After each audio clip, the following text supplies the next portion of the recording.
established that music started from us moving, moving our bodies, making sounds through doing that, whether it was with our voices or with the rest of us. That doesn't exactly get to why we have music. So why might music exist? This is a subject of a lot of speculation from scientists, from evolutionary biologists, from philosophers. There's no definitive answer, but it does something for us. One thing it does is it allows us to communicate better than we can just by speaking to each other. It's been argued by many that music came before language, that maybe it was the first thing that we were able to do together. One thing it's characterized by is the fact that we can synchronize our actions, which not many species do to quite this extent. The fact that we can stomp and clap together is a pretty remarkable thing that we do. You couldn't get chimpanzees to do that, to really do something in unison at the same time exactly, and rhythmically over and over again, to keep a beat that's steady. This is something that we as humans are especially able to do. What does this give us? Well, one thing it gives us, think about it this way. Suppose I had to tell everybody I knew that our village is being invaded. And so I have a special alarm rhythm that I bang out on a drum. And that rhythm means run for your life. If I do it by myself, I might play as loud as I possibly can. It will only be one person playing as loud as he possibly can, which means it'll only go so far. The sound will travel to a certain distance, and outside of that distance, it'll be very hard to hear. Now, suppose I taught my friend how to play this rhythm with me, and we did it together. The run for your life rhythm. Now, if there's two of us doing it, that makes it twice as loud. And twice as loud means it reaches twice the distance, which means it covers not twice, but 4 times the area. Because when you double the radius of a circle, you quadruple its area. So suddenly I'm reaching 4 times as many people because one person's doing this with me.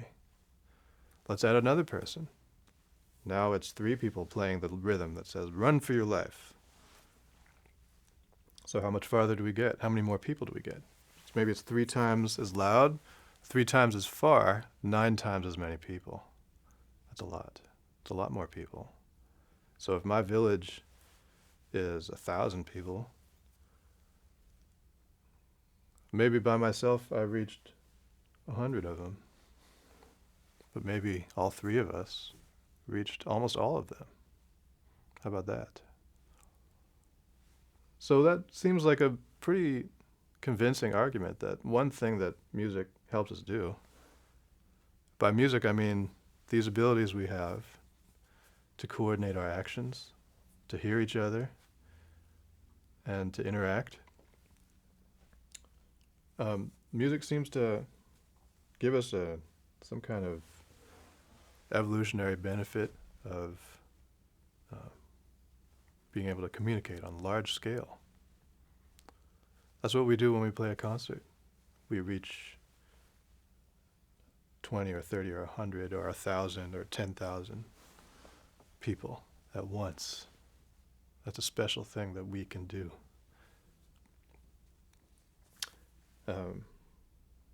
Sometimes people use that to communicate in settings where they have no technology.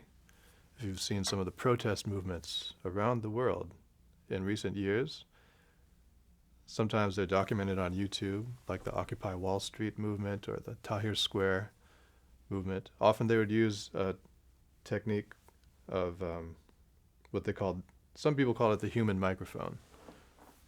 One person says one thing, then everyone in their immediate circle repeats it in unison, and then that is repeated in another larger circle and a larger circle, and so a message gets radiated outward to thousands of people.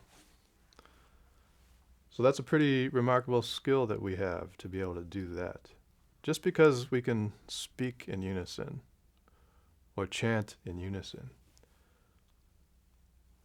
So it's basically that our ability to do anything together comes from this, comes from the experience of walking together, speaking together, moving together. And you could say that that might be a foundation for what we call civilization. The fact that we can coordinate, synchronize, and build. There's no answer to the question of why, but that's a pretty convincing argument. And it helps me understand why I do what I do as an artist, as a music maker. So I want to talk about a theory of the mind called embodied cognition. When I say embodied, I mean in a body. Cognition we understand as a word that means mental processes, basically thinking. And often, especially in the Western world, there's a tendency to believe that thinking is separate from bodily experience, that it happens in some realm that's abstract and that's kind of away from the physical world. We think of thought as disembodied, in other words. Embodied cognition is a very different understanding of thinking. What we call thought is actually an activity that is structured by the human body and by our environment.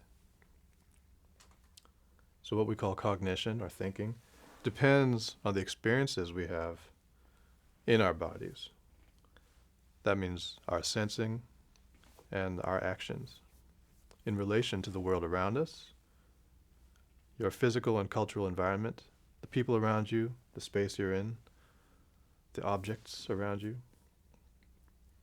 Your sensory processes, or what we call perception, and your motor processes, or what your body does, what we call action, these two capacities develop together. They're inseparable, actually. So instead of just talking about the senses, we can talk about sensory-guided action. You turn your head to look at something. Simple as that. You might close your eyes to listen closely to something. You might move closer to it. The way you explore the world around you is completely bound up with your bodily experience interacting with it. So what does that have to do with what we call music? Well, as I've been saying, music comes from us. It comes from us moving, and from moving together, and moving in relation to each other. So what we call rhythm in music is basically identical with human motion. Not emotion, but motion. Something very basic. To tap a rhythm means that you have to move your body in some regular way. Maybe it's just your finger. And when I hear someone do it, I hear them moving their body in that way. And I imagine myself moving in that way too. I imagine what it might feel like to do it. Something resonates inside of me. So rhythm and motion are basically the same thing. So this is sort of about getting at an embodied view or an embodied cognition perspective on music. What we call sound, then, is not just an abstract substance. It's the result of an action. So when you hear a particular kind of sound, maybe it's a sweet sound, maybe it's a harsh sound, that's the result of somebody doing something. And you might try to figure out what the source of that sound is. Does it sound violent? Does it sound peaceful? Does it sound disturbed or sweet? So we think, instead of sounds, we think of sound sources. This is a slightly different perspective. It's not just an abstract substance. It is our way of understanding what's going on. That's what it is. So then what we think of as musical time, like the time that unfolds inside of a piece of music, we think of that as not just an abstract parameter, but as the time that we were together. Music is about sharing an experience. It came from us being together, making music for each other, making sounds for each other and with each other. So the sound of musical time is identical with shared time, with a sense of community, you could say, or togetherness. I'm in the field of music that is known as jazz, so I improvise a lot when I make music. But what's improvisation? I mean, the fact is that almost everything we do is improvised in everyday life. We're always interacting with the world around us, making a decision from moment to moment. Should I go this way or that way? Should I eat this first or this first? What should I say to this person? So we're always interacting, we're always making choices in the moment. It's basically what we call experience in the world. So improvisation is sort of synonymous with experience, with how we are in the world, in time. Another aspect of music that we think is inherent to it is actually a bit artificial, and that's this term called genre. We think of different styles of music like jazz, blues, rock and roll, hip-hop. These are all only possible, again, in the last 100 years that we started differentiating music in this way. And that's because of recorded music, because of music circulating without people, because we would hear music completely devoid of its origins or from the context in which it was made or from the people who made it. So we started labeling it in ways that kind of forgot about people.